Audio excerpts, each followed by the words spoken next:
Hello everyone and welcome to the Pikeville City Managers Report. I'm your host, Jill Fraley Dotson. With me today, as always, Pikeville City Manager Donovan Blackburn. Good day, sir. Jill, how are you today? I'm very well. We have got a lot of wonderful things to talk about. It's been a while since we visited, so we are here today to inform the public in our city about all the wonderful things that are going on and update some of the projects that have been going on and some announcements to make. So I'm going to get right to it. This week we heard about a wonderful restaurant that is coming to our area. Lots of people, a buzz about the Golden Corral. Absolutely. We're excited, delighted on a lot of different levels, and for a couple of reasons. One is the brand name. As we have unveiled a lot of the other restaurants in the area, one name kept coming up, and candidly speaking, on Facebook, at church, on other social media sites, and Golden Corral, simply because of the type of facility that it is. We've got a great selection, and when we went out and working with different possible franchisees and company-owned facilities, the hope was to bring a selection so that one's really not competing with the other.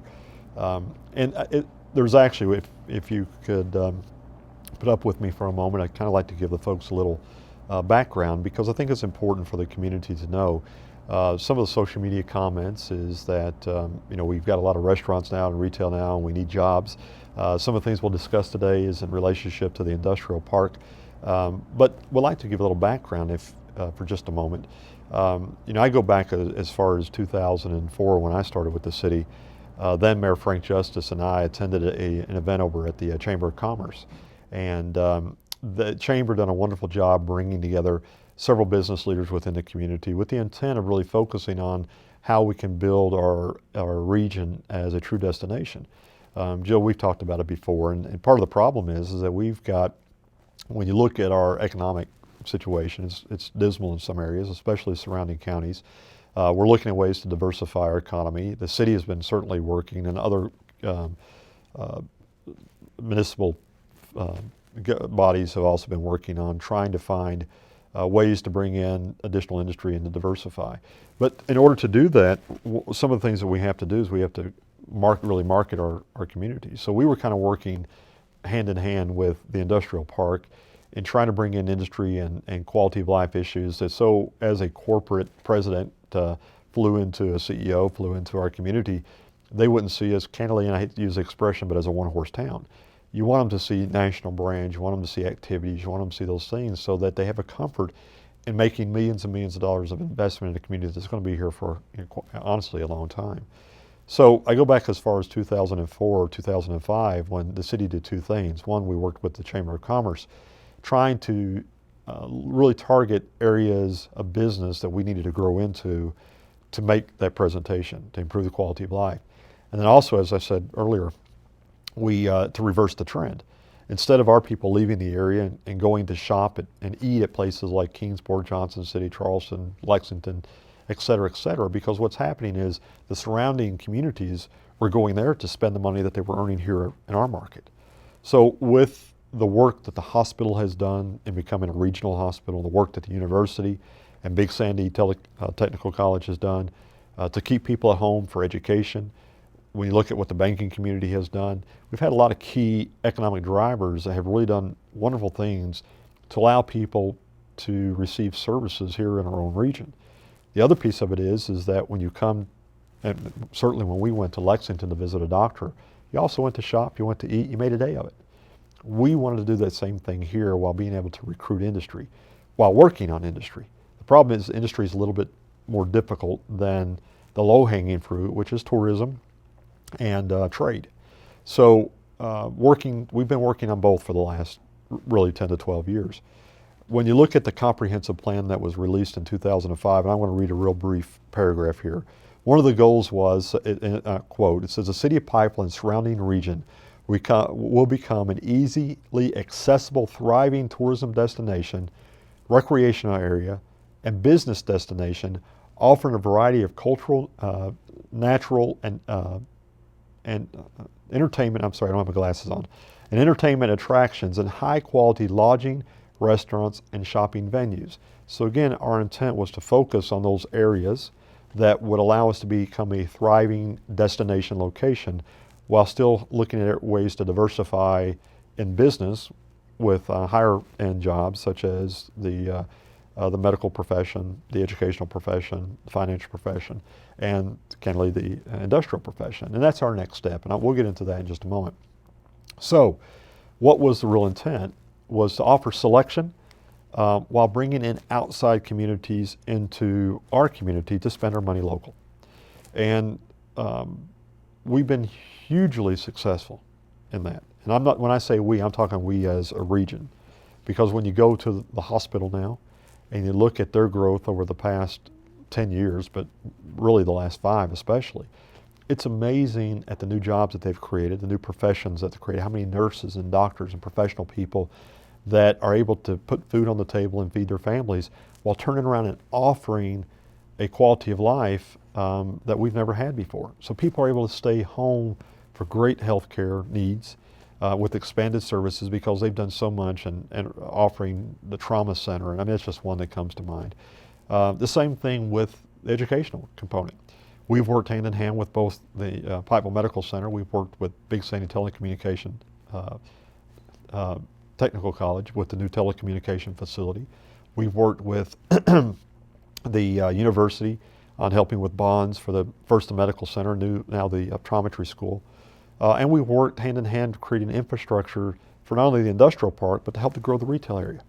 So as an example of what the overall mission and plan was, and if you look at Texas Roadhouse, and yes, the economy has its struggles and people still need jobs, and we're working on that.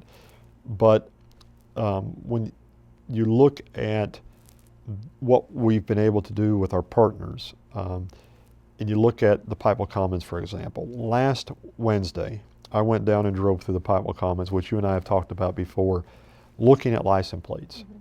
Mm-hmm. I just had it in my mind knowing that we were going to do the show, and we had a commission meeting Monday. I went down on a Wednesday, middle of the week, end of the month, at 3 p.m. And at 3 p.m. at the Pikeville Commons, here are the license plates from the various counties that were there. We had represented. We had Magoffin, Martin, Laurel, Floyd, Jefferson, Fayette, Perry, Letcher, Grant, Madison, Pulaski, Rowan, and Pike, all shopping in Pikeville at 3 p.m. on a Wednesday. We also had people from other states, South Carolina, Tennessee, Florida, West Virginia, and Virginia, all shopping. These weren't the employees' cars. These weren't the owners' cars. They parked at the other end of the parking lot. These were cars that were represented from other areas, other counties, that more than likely would have been in those other areas, Kingsport, Johnson City, Charleston, Lexington shopping. So also I went over to Buffalo Wild Wings, just curious, looking at where people were coming from to eat. On that same time, people were parked in their parking lot eating were from Floyd, Letcher, Perry, Johnson, Bourbon, Martin, Jessamine, and Pike, and then also from the states of North Carolina, Georgia, Tennessee, West Virginia, Virginia, and even New York, which absolutely surprised me. Now what's happening is 23 is a corridor. People coming from the north part of our country are using 23 more and more to end up in Florida, and we're getting some of that pass-by traffic. I happen to be sitting this week, Monday. I went to dinner with my wife. We went to Texas Roadhouse, and I said Monday, it was actually Sunday, and was sitting across from a couple that was from North Carolina that was traveling through our area. They just stopped in to eat. The waitress, overheard the conversation. So again, because of what's happening with 23, and because of these investments, what we're able to do is we're able to pull people off the road. Now it is about trying to find the part-time positions, because those are important for people to have additional income in the residents. But again, all these new facilities are creating managers, assistant managers, franchisee owners. There's a lot of investments that's candidly being made in our community that are creating jobs, but they're also supporting places like the hospital, like the university. Because now when a student wants to come and their parents are looking at the optometry school, they get excited because they see places like Roasted, they see locally independent, but they see places like Moe's and Texas Roadhouse and Buffalo, because that gives the student an overall, the overall experience of quality of life for our community. So we ask everybody to keep that in mind. Industry is important, and we're working diligently, and you'll see some of the movements we've made and some of the progress that we have made over the past couple of months in working towards that. But industry is a lot more difficult because of all the parameters that we have to hit. The other thing from the standpoint of what the comprehensive plan said, and that the commission has been very laser focused in looking at ways that we can not only improve the economy, but not getting too far off point. If you have a plan and you work your plan, then you can accomplish. If you deviate from your plan, sometimes you get too scattered. I use the analogy, it's like a peanut butter sandwich. You know, I like peanut butter. You put a lot of peanut butter on a piece of sandwich, it really tastes good. If you try to put it on 10 pieces of bread, then all of a sudden you don't get the effect that one piece really tastes like. So we've really targeted on creating a lot of emphasis into areas that we knew that we could get a home run out of. So back to your original opening statement, Golden Corral was one of them. Is not only trying to provide bring in Buffalo Wild Wings and Moe's, and I also copied this down knowing we were going to have this session today. I was trying to find my place. Here we go. Just the past couple of years, these are the new restaurants based on the city's comprehensive plan that we brought in outside the Pikeville Commons and retail. But those new restaurants that have had a startup is the Blue Raven, Sliced by Blue Raven, Roasted, Texas Roadhouse, Orange Leaf, Bob's Southern Southwest Barbecue, Smokehouse, Hilton Garden Restaurant, Pig and a Poke, Steak and Shake, Sweet Frog, the University Cafe, Wendy's new facility, Buffalo Wild Wings, Jimmy John's, Moe's Southwest, Penn Station, Giovanni's Pizza, and Double Quick. That's just a few. I know I left one or two out, but I'm just thinking coming over. Remodeled recently was the Landmark Inn, Applebee's, McDonald's built a new facility, Wendy's built a new facility, Joyce's Place, Happy Days Diner, and El Azul's. They did all remodels. And then still yet to come this year is Chick-fil-A, Tudor's Biscuit World, and Bojangles. So in a very short period of time, we've made a lot of progress based on the city's comprehensive plan to make Pikeville a destination so that when people are doing their baking, they're coming to the hospital, or they're just driving candidly through 23, that they'll stop here, buy gas here, stop shop at Walmart, do their business here, which creates a demand, a service demand candidly, and it allows us to be a destination location. So it's not just about industry. We're working on industry. It is about trying to build up the area as a service industry to attract people into our market so that people can candidly stay home and shop. So it has a local impact, but it also has a truer, wider scope of an economic impact more regionally for our community. So it's extremely important. These restaurants are it's just not about a great hurrah, which is great. We're glad our local people are excited. But it's also about creating a destination. And with that said, even though the economy is tough, what we have found is that even with the economic slowdown, which was when Texas Roadhouse opened, things were good here. The economy was better. The coal industry hadn't been slammed. But the funny thing is with this strategy, Texas Roadhouse has not lost business. They continue to gain and pick up business. Buffalo Wild Wings set a record opening. They're ecstatic to be here. And if you look at the parking lot every day, more and more people are coming in. So business is not slowing down. And the reason it's not slowing down is even though there are families out there that are struggling, and we're really working hard on that, is that what we're doing is we're pulling a wider area into Pikeville as a service hub to still eat, shop, buy gas, do the business that they're going to do regionally anyway. So that's kind of the strategy. I wanted to take a moment. I know we've taken 10 minutes to explain the industry, but we don't want people to lose hope or to lose focus of what we're intending on doing. We're still working on industry extremely hard here within the city, and we'll cover some of that in just a moment. But I appreciate you allowing me to talk a little bit about why the strategy is, because it's extremely important. So you mentioned Golden Corral. If we go to the slide, let me bring up the brand. Because I know before we went on air, you were talking, you were excited. Facebook has blown up. We've trend crazy like people are really excited about this brand, which I knew it would. This is a fairly new group, neighborhood hospitality Yes. group of Pikeville, looking at a few different places before they settled in on Golden Corral, but I think they really hit a home run with this type of restaurant. It's a great price point. It speaks to all walks of life, families, an older generation, a younger generation. That's a buffet style. So you go in, going to have a weekend breakfast buffet, which I think Yes. is going to be very, very popular. But it's a place you're going to go, and two, in a fantastic location. Parking's not going to be an issue. Lots of space and very accessible from 23. Absolutely. If you look at the, we got a slide coming up. If you're familiar with where Aaron's is, this is in between where Mr. Gaddy's is to the right and Food Cities is to the left.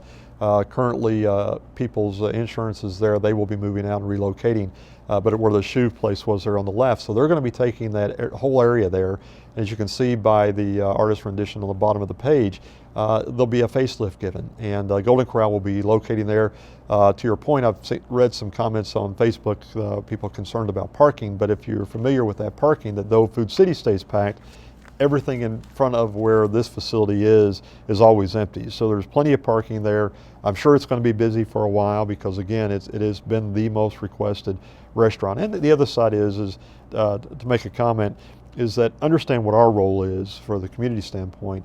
My role is to look at restaurants that may be interested and to basically give them a sales pitch about our market. At the end of the day, it's not the city of Pikeville locating them, it's people like Ronnie Spence, who you'll see in the next slide. This is, we did the official announcement during the commission meeting. Ronnie standing, you see the mayor there in the middle, to the mayor's immediate left, Ronnie and his partners. Ronnie's who I've been working with for the past year, putting together all the information. And again, what the city's responsibility is to give the demographic information, all the analysis on the population and all the other things that they look for. We've got PowerPoints and things that we put together to help him sell, and to meet with whoever we need to meet from the corporate to kind of sell Pikeville. The money people are the franchisee and the corporation. So though I would love to see some of the other restaurants that have been named, the community wants to see a lot of those restaurants we have approached. And what they see is they don't want to oversaturate the market. You know, if you see a Texas Roadhouse, you don't want to put a competing restaurant right side by side, because what you're going to do is you're going to dilute the market. Texas isn't going to be as profitable, and they're not going to want to be here in 5 years. So a lot of it is strategy. Even though we'd like to see some of these brand names, A, the property isn't available, or B, the brand just says we're not interested in that market yet because we don't have other restaurants near it, or we just don't see that they will work. So there's a lot of other brands that we'd like to see come in, but candidly, they're just not. So we've been successful in locating, targeting certain brands, and same thing goes for brands with stores that we've been able to bring in. Our job is to build up the market, to create the infrastructure, to get the developer to come in and get interested, to help them build the site. But it ultimately comes down to the developer's relationship with these national brands for them to bring them in. We don't have in essence, we don't have the influence to target a specific brand and say, we want you here, come. It just doesn't work that way. But there is some other opportunities that we'll see, I think, in the near future. There's some other developers we're working with, and I think everybody will be really excited. Another exciting talk about oversaturation. One of the other projects that we've been working on with the announcement of the restaurant. Well, and I'll go back to that in a moment. Knowing that Bojangles, knowing that we were working with Golden Corral, knowing that Chick-fil-A is coming in, all these restaurants were not announced a year ago when we were working with Mitch Potter. And obviously Mitch, we did a lease to bring another restaurant downtown. And since then, we also have the new Slices come up. There's been a lot of other restaurants developed. And because of that, Mitch, we have had some conversation with them, and what we don't want to do is oversaturate downtown. So we have, Mitch has asked him to kind of back off going forward with another restaurant, because what he didn't want to do is to derail a Golden Corral from coming in. Golden Corral, looking at the market, says that you have A, B, C, and D. We would like to locate there, but we don't want too much competition. In essence, it's going to drain the market.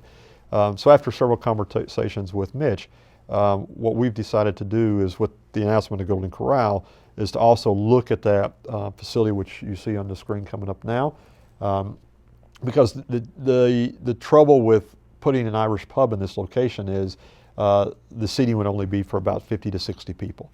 So what we've decided to do is to back off with the announcement of Golden Corral and to re-advertise that with Mitch's permission and at his request, asking for requests for proposals. So what you'll see in this coming week is that the city owns 2 buildings, just like we did with Roasted.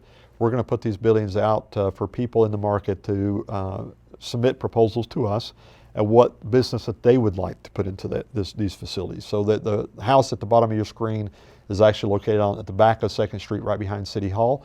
At the top of your screen, the both pictures there is of the old train depot. So we are putting that back out, and typically what the deal that we do is we offer for the first 2 or 3 years at $1 a year lease to give people the opportunity of creating a new business, and then there'll be a lease payment, a fair market lease payment for thereafter. So those entrepreneurs that are out there that have some thoughts, and candidly, we've got 3 or 4 other people that have already come to us asking if, and we knew that, knowing that they would like to put a business in that building. So we'll have several people submit. The intent for the commission is to allow somebody to make an investment in the community to create jobs. It's all about creating jobs. So just like we did with Roasted, just like we did with Rustic Roots, we want to do the same business model with this facility to hopefully attract new business. So moving forward, a couple of just things that are fun announcements, and then we'll get into some of the other investments that's going on.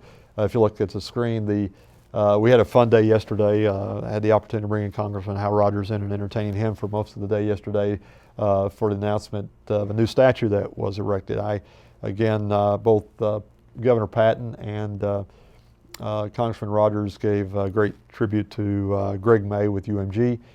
Greg kind of spearheaded this in conjunction with the Main Street program in the city of Pikeville in raising money. The statue that you'll see, this is a better view of it, that is mounted at the bottom of the 99 as our former governor, Paul E. Patton, paying tribute to him and all the wonderful projects that he has done for our community.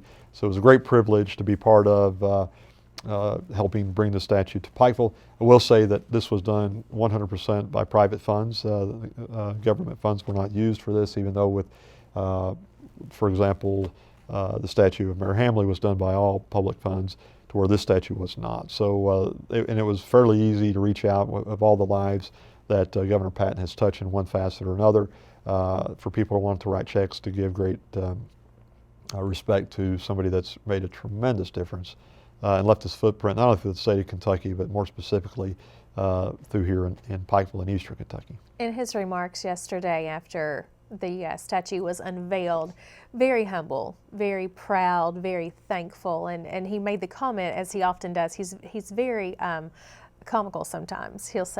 He said, you know, people usually do this when somebody has died. I'm just glad that I'm here to be able to see it, which I thought is so him, though. He's a very funny person, but very thankful, though, and very appreciative of all the people that made that statue possible. And it's in the perfect spot, right at the base of a university that he has a great love and affection for. Well, he's, being known as the education governor, there's no more fitting place. And as the president of the university, now the chancellor, originally it was actually slated to go into the park. But after a lot of discussion and basically talking with Terry Dotson with the university, the chairman of the board, I had a long conversation with him and then also with the governor. We thought it was more fitting for it to be located at the bottom of the 99. So certainly appreciate the relationship with the university, and this was a great and fun project yesterday. And certainly a lot of speakers came forth on both sides of the aisle to give great respect to a great man who's made a remarkable difference in Eastern Kentucky, regardless of what side of the aisle you're on. That's all. Certainly so. Nice to see a little bit of unity these Amen. days, right? Amen. That's a good way to put it. Another fun project. We have a lot going on at Bob Amos, and I know there's several different projects that you want to mention. We're getting ready to see one of those projects now. Yeah, I'll try to go through some of this quickly because I want to get more to the industrial, spend some time on the industrial developments. But the photo you see now is the dog park. We announced a couple of years ago we put a new dog park in up at Bob Amos, and what we found was there was one problem. You don't mix small and large dogs in one area. There had been several, candidly speaking, attacks, and we'd had several complaints from especially small dog owners. My dog's 80 pounds, so he's very, very friendly. He's not aggressive at all, but there are some larger dogs that are a little bit more aggressive, and we had a couple of bites up there with smaller dogs, and certainly definitely don't want that to happen. So after talking to some local pet owners, and the commission really wanted to address it. So what we did is that we moved the park. So as you're going up Bob Amos, you'll see the Parks building on the right-hand side. Right across the street, which is what you're looking at on the slide, is the new location. And actually, it's actually more narrow, but it's much longer. So this is where the large dog park dogs will be, and then across the street on the next slide is the small dog park. So we actually enlarged the footprint by a great deal. The park is not finished. We expect to have it open hopefully by this weekend. These slides, the pictures I took there was taken last Wednesday or Thursday. But they've made great strides over the last couple of days, and they're putting a shelter in. They're bringing the activities that we had at the other park down. We're putting water in the park, making sure that it's first rate. There's some additions that we're going to add to both sides. So everybody, I think, and there's separated parking because we'll go to the next slide. What we actually did, and as we announced several months ago, is that we signed a deal with Miss Betty to where now she's over the zip lines and the river trails as well. So we put that under private industry. We saved the city taxpayers' monies by not having to hire employees. These employees are hers. We moved the Parks building or the zip line, which was at the top of the hill. So now you come to the bottom or the middle level, which is across from the YMCA, which you just saw on the slide. So what you've got is the horse, the zip, paddle, and saddle literally all together now. The benefit of that is higher exposure for her. It's privatized. It's actually doing much better. She's marketing it. She's doing large groups. She's had some hiccups here and there as a new business owner would that we've been able to address with her. So things are really working out. We expect the business to continue to build. And with the horse ring there all together, it separates the dogs from the horses. It separates the small dogs from the large dogs. So we were able to address everything at one time. The next slide is one thing creates another, is that by moving the the zip line out of the building, which used to be the Parks building, which is now across from the dog park. It's kind of like a jigsaw puzzle up there. Then what we were able to do is to take the old zip line building and turn that into kind of like the White House is, a new community center. So right now, if you look on the right-hand corner of your screen, you'll see a screenshot that I took.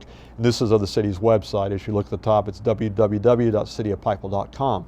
So now for the first time, people that want to do weddings, birthday parties, whatever, up at or where the zip line is, which is where the zip line ends. So where the Parks building was, three of the zip lines is right above you're zipping over this building. So if you look now, there's now tables and chairs. The UMG went in and we did a total revamp. We painted the facility, we brought tables and chairs in, we added some upgrades to the bathroom, and we also put a playground in right beside of it. So what you saw on the slide is a playground, the tables and chairs, right across from where the walk track is there at Bob Amos. So it's a new addition. You can go on the city's website and book the park. There is a fee for that to cover the utilities and the cleanup expenses. So it's something new that we're really happy to add.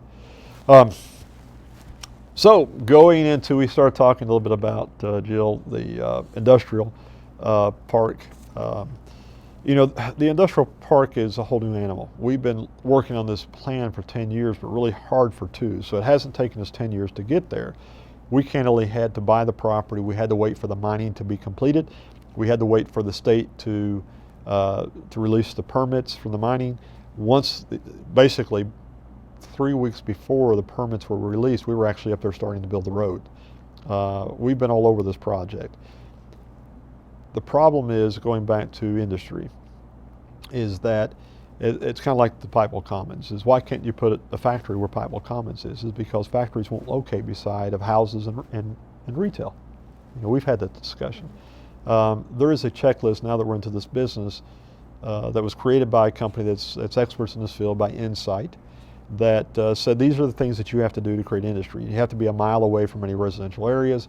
There's a lot of investments that have to be made in order to have a truly a marketable piece of property. So for the last 2 years, we have been working full force at trying to get a 400-acre site developed to be able to attract industry. Our intent was and is by the end of this year, January of 2017, is to have a pristine site that we can finally market to hopefully bring in large industry. And we're talking about blue-collar type jobs that are long-term, that will create an income, hopefully to be able for a family to put food on the table. And they may not all be of the mining caliber where you're making 80, 90,000 a year, but certainly we're hoping to create 40, 50, $60,000 a year jobs. And there's been a lot of work behind the scenes by people like Paul Patton, Congressman Hal Rogers, the Southeast Chamber of Commerce, the City of Pikeville, Pike County. A lot of work in discussions and marketing plans, and a lot of things that the public can't honestly doesn't see, because this stuff doesn't happen overnight. A bridge you don't build in a week. So if you want to go to the slide, just to talk a little about how fast things are moving. This is again a picture that I took last week. This is a picture I took today. So as you'll see how quickly within just a week's time all the different components that were added to this bridge, where we only had 3 trestles, now we've got the main beams. Now all the beams are placed. By October, as you'll see, by October the bridge is expected to be completed. They're ahead of schedule. Things is moving at a rapid pace. Talking about the infrastructure that has to go in. I took these pictures this morning on my way, knowing we were doing this. I wanted people to get a perspective of what's going on today. But one thing that had to go up there was power, electricity. We were able to work a deal out with AEP to where all these poles that you see, which is, you're talking about 2.5, 3 miles of poles that had to be erected and power lines that had to be hung. This has been done with the effort of AEP. Over the past month, they did it at a rapid pace. We signed an agreement with them that hopefully this will be paid. This will be paid by the new businesses that will be going up there. But as you see, that's a picture of the new poles that were put up. The next slide is you got to create the infrastructure. There's a 1 million gallon. This tank, the picture doesn't do it justice. This tank is massive. It's about 3 stories tall. It's a 1 million gallon tank, but you have to put water and sewer in. On the right-hand side of your screen is you see the pipe sticking up. That is the sewer lines that are now throughout the entire park. This is a $6 million project that, again, took almost 1.5 years to design it, to build it, and to install it. But you can't bring industry in if you don't have sewer, if you don't have water, if you don't have fire protection, if you don't have sewer capacity, if you don't have water capacity. And then you see even from fire protection, the hydrant that's there. And one of the other things working in conjunction with that is making it affordable for industry to want to locate here. So it's not just about building the facility, it's about having the places to shop, places to eat, the medical center, all the things we talked about. But it's also about fire and police protection. You have to have full-time police and fire in order to attract industry.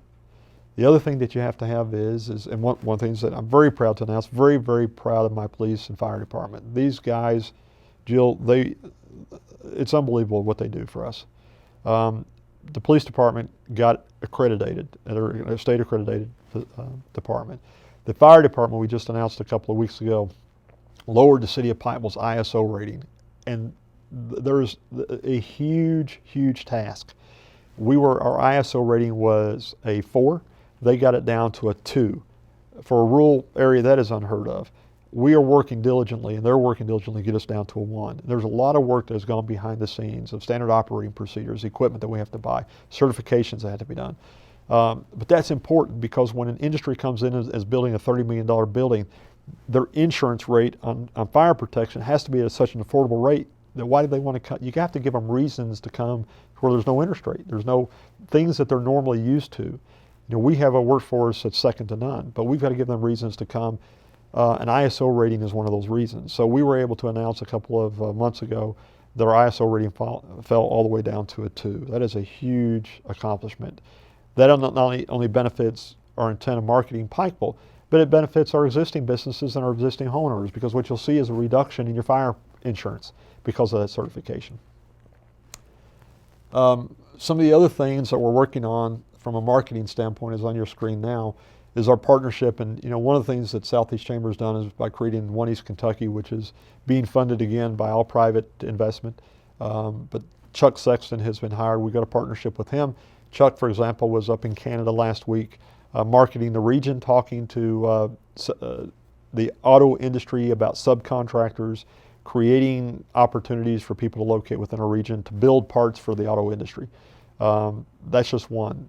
area. We're also working with at the bottom of the screen, the aviation, aerospace, looking for subcontractors. So there is some specific markets that we're targeting. We're trying to build a marketing plan to be able to cater to them because a lot of our workers have the skill set to do these type of jobs. I'm working with Congressman Rogers and the Governor's Office of Economic Development on a spec building for Marions Branch, tailoring it specifically to hopefully attract those industries. But the problem is we didn't have all the infrastructure in place yet to be able to target and bring those people in. We're getting to that point now and we're starting to make contacts.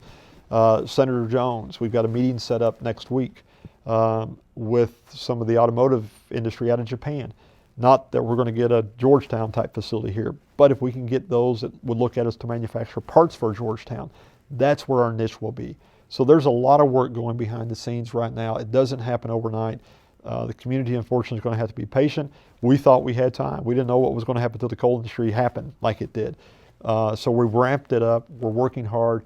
Some of the other things that are on the screen is we created a marketing booklet. Those are the things that industry looks at. They need to know your demographics, your diet, your service area. All these things that they need to know, and also about the support industries. And we mentioned the university, but it's a technical college. All the things that Big Sandy Technical College is doing, Dr. Stevenson is phenomenal. I mean, it's unbelievable at how they're growing as well. So we've got a marketing booklet we put together based on our partners. We've created an EDE video. We're hoping to release it here in the next month or so, but we've had partners from every sector, medical, healthcare, education, retail, legislators that we're putting on camera to create a 2 or 5 minute video as of to why choose Pikeville. So we're going to lay out for industry why you would choose Pikeville in our region. And then on top of that, we just signed a contract, commission approved it Monday. We met with them a couple of weeks ago with BitSource to develop a new economic development website that will specifically target Marions Branch and target these industries of who we're talking about, of creating all the economic development information that's needed. Because again, when industry is looking at locating and spending $30 million to create a new facility, they got to have all the information at hand. So again, there's a lot of work that's going on to try to market our region so people aren't just laying back on their heels right now, their laurels, waiting for the industrial site or for industry to come. There's a lot of work going on right now. We hope through the fruit of all this labor that we will be successful. We're very optimistic. We've got a lot of people that's talking to us now. So we're hoping what the people will see is next year some new things taking place in the market, and not just announcing restaurants, but also hopefully announcing bigger jobs. And not that we haven't. Again, I commend the university. They've created a lot of new jobs. I commend the Pikeville Medical Center. It's unbelievable the jobs they've created. We've had a lot of job growth in the city with these different sectors. But we're also working on manufacturing and industry and some of those sectors as well. So as we have more time, we'll get more detailed into the future as of some of the specifics that we're working on. Some of that I can't release right now. Some of it we're just simply waiting for all the partners to come together. There was a committee created a couple of weeks ago, again, targeting the aerospace industry that I'm serving on as well, along with several others. So a lot of good stuff happening. Outside of just the industrial park, there's a lot of private investment going on too at the mouth of Ratliff's Creek, for example. Have you've seen that building? I have, and I'll tell you, a lot of people, knowing that we do this show together, I know you get a lot of questions. Yes. I also get a lot of questions about new buildings that are going up that don't have any signage just yet. I have had, I don't know how many people ask me what is going in at the mouth of Ratliff's Creek. A developer cleared off that entire area and it was vacant for a couple of weeks, and then all of a sudden you see a new building going up. So can you tell everybody what this building is? Actually, a good friend, Jerry Flannery, who is a lot of people know him in the area. Jerry owns several businesses, the car lot, for example, in front of Walmart, and several other areas, businesses. But Jerry is building this facility. This is actually going to be an ATV distributor. There's also, my understanding, is going to be some other space there that he's going to lease out for some possible other new business venture. But business begots business, and because of all this new additional foot traffic that's being created by Pikeville Commons and Buffalo and Golden Corral and all the investments by Food City and Lowe's and Walmart, because we're becoming a destination, it's creating a lot of traffic. So what we see is other people making investments like this facility here. So there's some other projects we're working on that's within this area. Certainly, I think there'll be some other announcements in the future as well. But I thought I'd bring it in. This is a kind of a strange photo as you'll look up, only because what does this mean? I just presented this to the commission Monday night, and my only point is this actually right beside this, which you can't see to your left of the pictures, that's Buffalo Wild Wings parking lot there.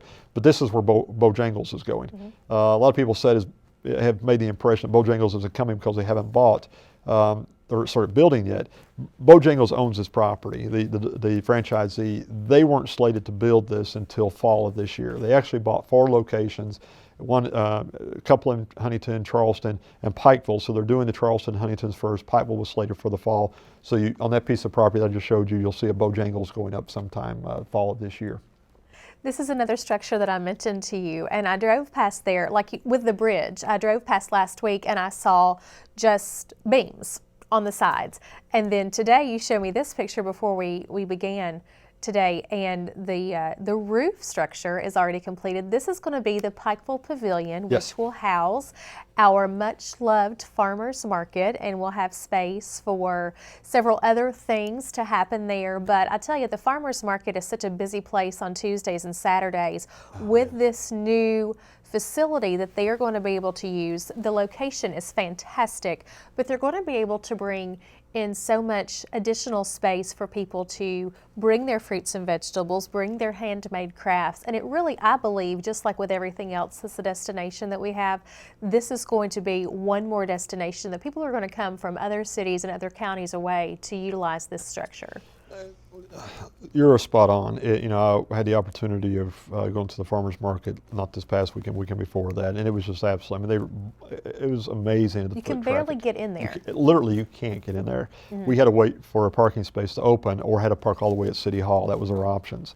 So I let my wife out. I circled a couple of times, came back and parked, but the extension office there has done an amazing job with what room that they've had to work with, and we appreciate our relationship with them.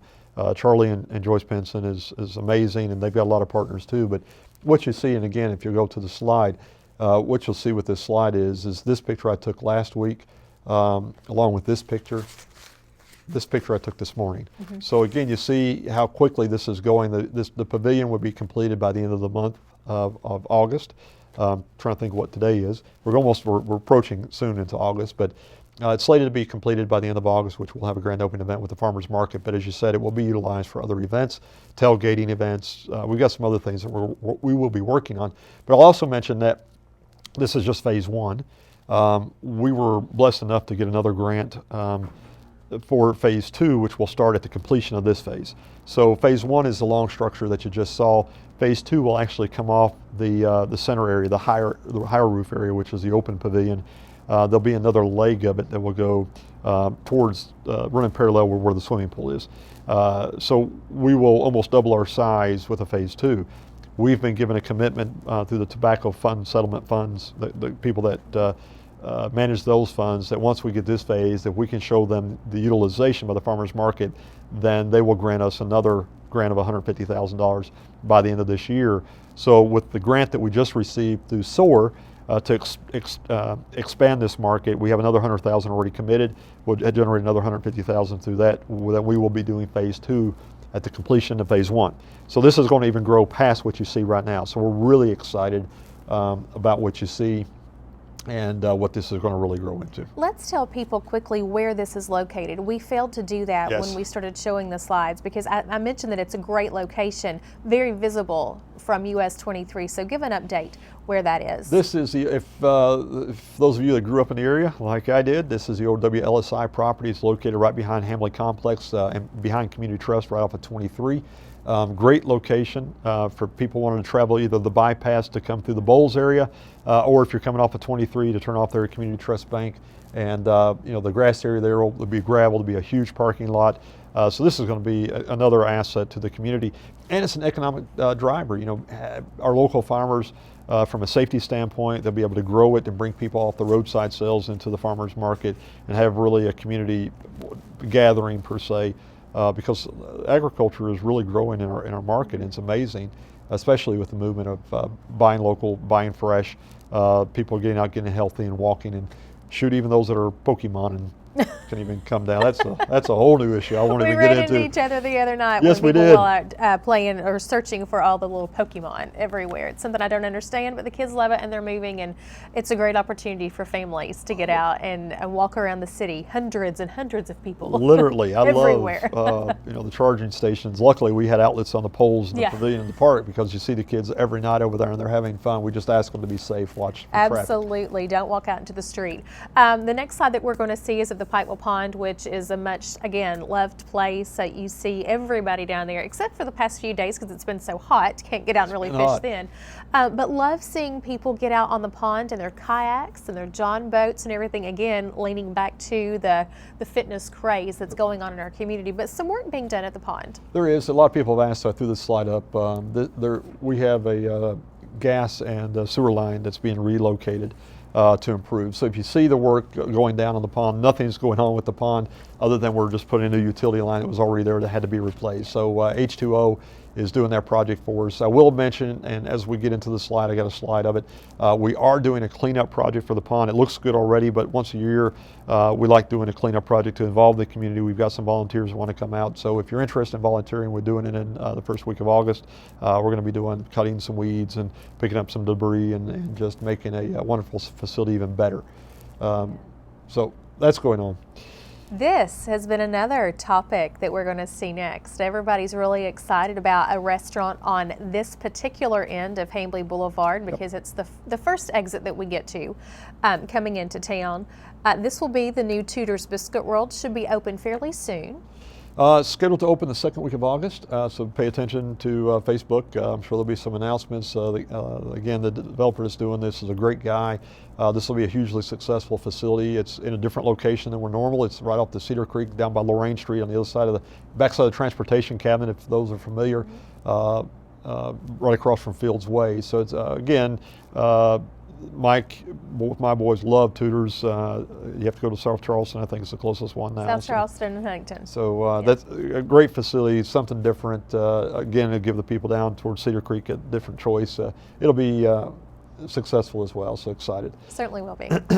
A couple of other projects, Jill, that we mentioned new restaurants, but some of the other infrastructure work that goes into it, I want to give kudos to the Pikeville Main Street program because the partnership that they've got with several of our businesses downtown. Sliced by Blue Raven is a wonderful facility. We were talking about it. Matt and his team down there do an amazing job. Some best pizza you're ever going to eat. Unique pizzas, specialties that they do. But what the Main Street program, the slide depicts right now, is we've done some sidewalk work and the bike racks that you see. Inviting people outside, but also getting rid of some blighted-looking areas, get rid of the ugly concrete. So that's a new, wonderful addition. Yeah, it's one of those places that if you haven't tried it and you're downtown, especially when Main Street Live is going on too, they're open then, and you see people that are ordering their pizzas Amen. and taking them and sitting on the sidewalks or using one of the park benches that are there, or even using the tables at the pavilion there to have their dinner and enjoy the music that we have during Main Street Live. So yeah, one of the jewels of downtown, no doubt. Well, it goes to, not only Sliced, but Blue Raven, we mentioned earlier, opened earlier. You've got Roasted that's opened up. You got Joyce's Place right behind Sliced. You've got Bob's Smokehouse. So, again, I mentioned that because let's not forget, it's great to see Buffalo. It's great to see, the national brands come in. But we got a lot of great, unique places downtown that offer just a local twist or great hospitality. Just great facilities. Well, there was a time frame a few years ago when a lot of things moved out of the downtown area, and if you worked downtown in an attorney's office or the courthouses or what have you in the bigger buildings, there was no place to go that you could walk to have lunch or do whatever. Now they have so many options that you can just leave on a short lunch break, go to Slice, Joyce's, Bob's, any of those places, and also kind of get out and enjoy the fresh air a little bit. Amen. Well, this is, and then in relationship to that, when people are coming downtown and going to Main Street Live or Muscle on Main or all the many events in the park, Main Street's done an unbelievable job at the facade program. And what you see right now coming up is the new improvement to the Justice Building on 2nd Street. So with what's going on, which by the next slide, I believe, yes, with the distillery going on. Again, I wish I would have included in the slide and I didn't, what the second street is going to look like with the distillery.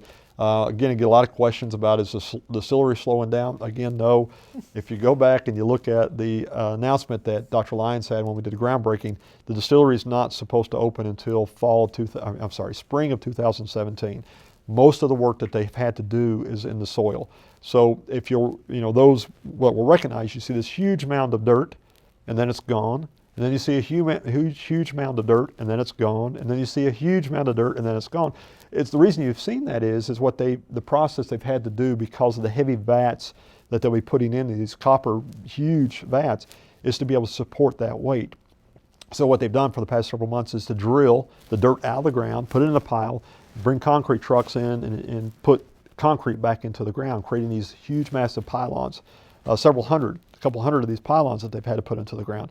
So there's been a lot of work to create the basement, to create the support mechanism, and what you're starting to see now, as soon as they're finished with the pylon work, is you'll start seeing all the beams. So if you're down on 2nd Street by the Baird's Law Office, you'll see a parking lot behind Domino's with all the block, all these metal beams, all that will be moved. That's the components that will be moved down to this side. They just don't have enough space to store it. So there's still a lot of yet work to be done, but they're on target. They're doing a magnificent job. It's going to be something we're very proud of when they open from the standpoint of how it looks. The rendering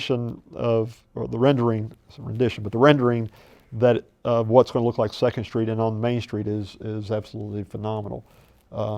So we continue to change our landscape, and the distillery is one of them.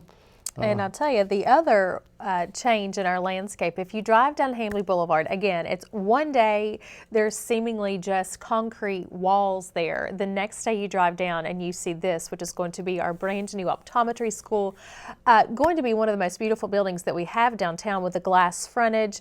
There will be, as you mentioned earlier, a Chick-fil-A in the bottom of this that will be open to the public and easily accessible. But this building is, again, nearing completion. We're now into just a week away or less than a week away from the beginning of August. This needs to be open and will be open by the end of the year, 1st of January. Has to house students, has to have classroom space. But students coming in, you got a place to put them. Got to have some place to put them, and certainly this is going very quickly, and we're having good weather, so it's helping their cause. Well, again, I commend the university, Dr. Webb and his whole staff, and the deans of both schools, his medical school and the optometry school, are doing remarkable work to change the landscape and to really increase the student base, and it's really amazing. So this is obviously not only changing the landscape, but will be the second school in the nation that will be able to not only provide training for optometrists, eye doctors, but also laser surgery. So this will be the premier school in the entire nation. As Chairman Terry Dotson mentioned yesterday at Paul Patton's event. And again, Terry's a close personal friend. It's unbelievable, the service that he's given to the university and to this community. So we just got so many wonderful partners, and this is another wonderful facility that will add a lot of growth and opportunity for our region. Certainly so, and changing again the landscape of the downtown area. Well, and we've talked about not only changing the landscape, but how we have grown. And look at Pikeville Medical Center. And, I don't have a slide to show now at the work that's going on, but I show just this magnificent facility in leadership of Walter May and his staff. They've got a multi-million-dollar project going on inside the hospital, relocating many offices, improving their ICU units, adding new additional beds, new services. So again, these changes are not only adding services, but they're adding jobs. And that's, we commend and appreciate our partnership and all the things that we do to work together. It's just great. But the landscape continues to change with Pikeville Medical Center, along with other facilities downtown, Jill. Like this one. This is a project, and every time I drive past there, I just get this huge smile on my face because I know what it looked like before. I know that we were in fear of losing a part of our history downtown, and certainly at the end of Main Street. Now, if you drive past the York House, you see all of the improvements that are being made by the efforts of a lot of volunteers and people that love the history of our area, love the whole Hatfield-McCoy feud, saga, if you will. And to the efforts that are being made to keep this structure in place are just phenomenal. And it's an absolutely beautiful building, and certainly can't wait to see it finished. But I know the York House is a great, fun project You and going me on. both. I cannot wait to finish this project for several reasons, but one, Congressman Rogers drove by it yesterday, and he said that is a magnificent facility. I gave him the history, so it's it's a conversation piece, but there's a lot of work going on to it. I'll go to the next slide, and as you see here, the roof has been done, the new slate roof, so the roof is completed. The painting has been completed on the exterior. The contractor that did a lot of the painting used 300 tubes of caulk, as an example of some of the work that had to really go to really prop this up. The foundation has been redone. What you see now is a local contractor putting the new porch on, which was a separate project. There's a lot of really ornate pieces that will go on the porch to kind of make it, bring it back to the time frame that it was. You can't see on the inside of the house, but we've got the drywall going up. That'll be completed this week. We just led another project Monday from the commission to do all the, there's going to be a lot of work done in the drainage of the yard and getting the water away from the house and fixing the wall. There's another contract that we'll be putting out to do some shrubbery work and the new fence on the outside up against the property. So it'll be done soon. But what I should have done was show the before and after picture. Most of the people that's been around here have seen it, can really appreciate the photo that I just put up, the remarkable work that's done. One last photo, and this gives you a little better perspective. I took it with no workers out there, but as you see, it's absolutely beautiful. The new roof, the color scheme, which we went back to a white, which was the original color of the house, with some kind of gray, greenish trim. And we've got a group in Louisville, a school actually that teaches kids how to do woodworking. That's finishing. We put all the woodworking out. We're replicating the exact woodwork, the original woodworking that's in there. They're refinishing the original doors that were in there.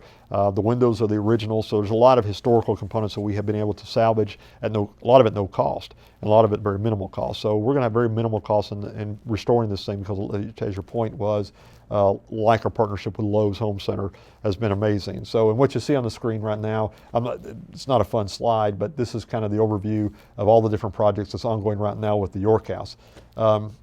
Next slide, I'm going to go through some things because we're kind of running out of time, but we'll probably go over in just a couple minutes because there is a few slides I do want to show before we end the program, if you don't mind, Jill. But what you see now, we've talked several times about the Mullins Addition of FEMA project. We got a new water line after a year and a half after the flooding that we're able to, about a $300,000 project to replace that water line down near and around Mullins Addition.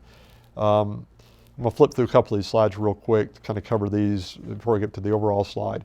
There's a new website that we just signed up for. We'd like to let the public know about. It's called govdeals.com.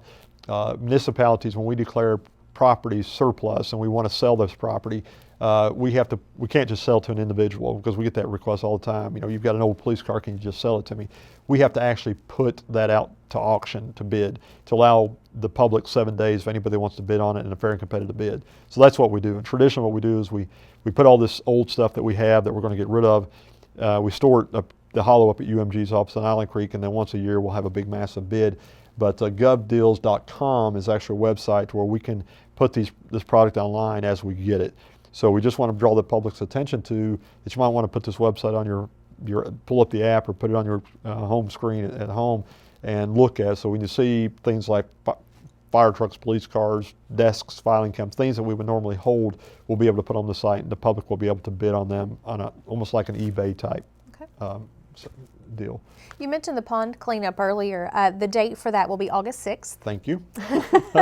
August 6th. So if you, because of the above average rainfall that we've experienced over the last few months, like you said, there's some debris and some shrubbery and some weeds that need to be taken care of. Great way for you to get your kids involved too. If you're teaching them about the importance of volunteer work, you can contact the city. Like I said, it's August 6th, 9 a.m. it begins. Lunch is going to be provided by Texas Roadhouse. So go out, work a little bit, have a great lunch from one of our favorite restaurants, and do your part to keep one of our favorite places in downtown looking pristine, if you will. Well, it's something to be proud of. The intent of the pond is actually a bowl pond. It's for flood protection, but we use it as a recreation facility because of where it's located. People, you see the pond, the fountains in the pond sometimes are on, sometimes are off, because of the sediments in the bottom of the pond, they sometimes get clogged off. There's a couple of them down right now, but the fire department maintain those, so they'll be back on shortly because that aerates the pond and keeps them clean. Next slide, we're going to go to One of my favorites. and I put this on here only because, again, I want to give great credit to our police department. And again, this was a grant that we received to put a bulletproof vest. I couldn't come up with it. Bulletproof vest on our K9 unit. So this was a great grant. We appreciate the department.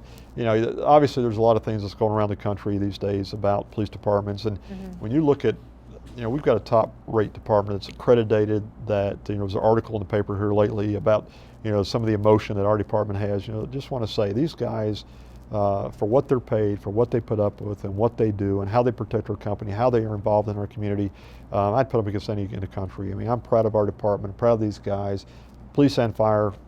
But you know, they sometimes what one or two officers does nationwide gives departments a bum rap. And that's simply not the case with these guys. I'm proud of them and just wanted to publicly acknowledge their hard work and all the wonderful things that they do that really make our community what it is. Proud of Yellow too. He's a fine little guy. He brings a lot to the department in a lot of different ways. The interaction he has with the kids, so he's very gentle in some training methods, but he's also a great asset to us in other methods. He goes to work when he needs to, for sure. We have so many other updates, and we've covered a lot of things today, but some other updates that we do want to mention: broadband, bike trail, wastewater treatment, the judicial grounds project. I mean, there are so many things that we want to get to. You see on your screen right now just some of those things that are going on that we want people to be aware of. Well, these are projects that are important. I'm not going to go through them. What I wanted to do is create a project, just a snapshot of other projects that are getting ready to take place. Most of these are either underway. You know, the two that I do want to highlight, one is the top one, it's just broadband, because I think we got about 7 minutes left to kind of cover. Is that this is a very important project. There's actually a meeting going on in Frankfort today. It was announced during the SOAR event with the new Governor Bevin coming on board and his commitment toward Eastern Kentucky and all the wonderful work that Congressman Rogers has already done. But you know, we've got a leg up from the standpoint that we hired CTC, which is an organization that is a third party basically to kind of do a feasibility study, look at the engineering components, to look at us providing gigabit service to the community. So we just did what is called as an RFI, request for information. They helped us put it together. We put it out to add. We had 8 companies respond to us that has an interest in partnering with the city of Pikeville. We worked with to develop this product. McQuarrie, which is one that's building for the state, is one of the companies, for example. Presented those to the commission on Monday. We'll be interviewing those companies probably within the next 2 weeks, and then soliciting a request for proposal and allowing them to tell us what they would do and what the cost of the project would be. We've looked at some funding mechanisms. We've met with Congressman Rogers. We have an agreement signed between the state and the city that when the broadband is brought through the city of Pikeville, that we will actually have our fiber built into McQuarrie's fiber, so we'll have 144 strand of fiber that will be part of this project. So there's a lot of things that's moving forward, because this is probably the most key economic driver that we will see probably in the next 10 or 20 years to come. This, you know, if you think back at our industry and how interstates changed our nation, how our nation built their economy. So when you look at interstates, you'll find the Lexingtons, the Louisvilles, New Yorks, you know, and I can go on and on. Every major national city in our nation has an interstate by it. This broadband initiative is the next interstate. It just happens to be the information interstate. So having the ability of having gigabit service opens us up to so many new opportunities, and it's proven that communities that have grown into gigabit communities, there a bunch of new businesses have located in those communities that don't have interstate highways, but they have interstate technology, because it allows them to upload large streams of data so much faster. So companies that look for low cost energy, and you look at what our cost for power cost is, utility cost, all those key components that we already have in conjunction with having high-speed internet is extremely important to our future. So that is one project that is moving forward. The mayor, Carter, he is, every day that I talk to him, it's what he wants to talk about is where are we heading. They reviewed the report. He's getting ready to appoint 2 of the city commissioners to participate with these interviews that we're going to be doing. So things are moving forward, but like everything else, it's the largest project of this nature in a state, $300 million that the state's undertaking. There's no different for the city of Pikeville. It's going to be a large, huge undertaking for us. It's going to take some time, just like the industrial park. So we are working. We ask, I know with the economy the way that it is, people are hurting. They're needing jobs, and we're working diligently. We're working hard. We've expedited some things, but we are working. I just want to let the public know that we are working to try to get to a point where we can at least market our community. Now, there's going to be hurdles. Again, we've got to give people a reason why they don't want to go just to the Lexington, Louisvilles, why they should come to more of a rural community. And simply put, Jill, there is one reason above all, and it's because of our labor, our workforce. We've got the hardest working labor force that you will find anywhere. These coal miners are trained people that understand how to operate machinery. They understand the complexity. They don't complain. There's so many different pieces of this that there are some studies that are ongoing, workforce studies, that will tell you that our people are geared up for industry. And we're going to try to play on that and try to get the rest of the nation to see, and with people like Governor Bevin and Congressman Rogers working on this initiative, and with our local leadership, we know we're going to get there. So the other piece of it is not just the university. I keep talking about the university and the technical college, Big Sandy. Dr. Webb, Dr. Stevenson, I had the opportunity of meeting with them both in my office a couple of weeks ago. And the cooperation and collaboration between the 2 entities and the vision that they have, not only education, but looking down the road. In August, one of the slides I didn't put up, but I mentioned on the last slide we just showed, is that in August, Big Sandy will start their project of building the fiber training facility. It'll be in the front parking lot. If you've seen a machine over there drilling, they're doing their core samples and they're getting ready.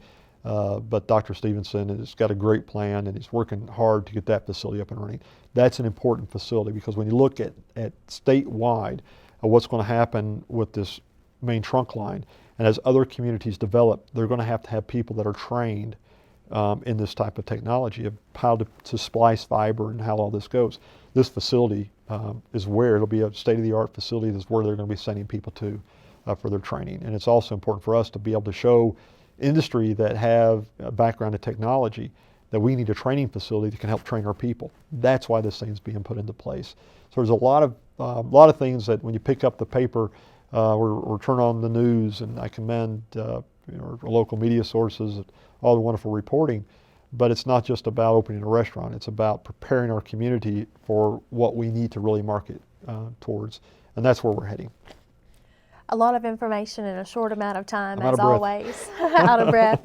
But I do want to mention one thing. A lot of people always do look for ways to book the facilities that we have. We do want to mention one more time, the new facility that you can book is at Bob Amos, just outside of the walking track. It's the old Parks and Rec building, has been revamped a little bit, so you can reserve that. Of course, we have the shelters in the park, the Garfield Community Center, and the Bob Amos Park Community Center. All of those can be reserved by going to cityofpikeville.com. Yes. You can see when they're available and go ahead and sign up there. I just want to make mention of that really quick, because we have a lot of birthday parties, family reunions, weddings, events that people want to use those facilities for. I'm glad you said that. Before I run out of time, I also want to mention, because we mentioned Zip Paddle and Saddle. When Miss Betty took it over, we kept our prices low. So if you're interested in getting these hot summer days, Jill, there's nothing better to get down there on that river and kayak through the cut through, or to go horseback riding or zip lining. www.visitpikeville.com. Get on the website, book your excursion, bring your family down. I promise you, you won't regret it. Miss Betty also has food up there too, by the way. She does. She does. You want She's to check that out. She's just an amazing Donovan, lady. as always, it's great to chat with you. We'll do it again soon and update everybody as to the new projects and maybe some more interesting things that are coming to our city. I absolutely look forward to it. I promise you next time we'll even have more. Thank you. Thank you. This has been the Pikeville City Manager's Report. Thank you so much for taking the time to join us today.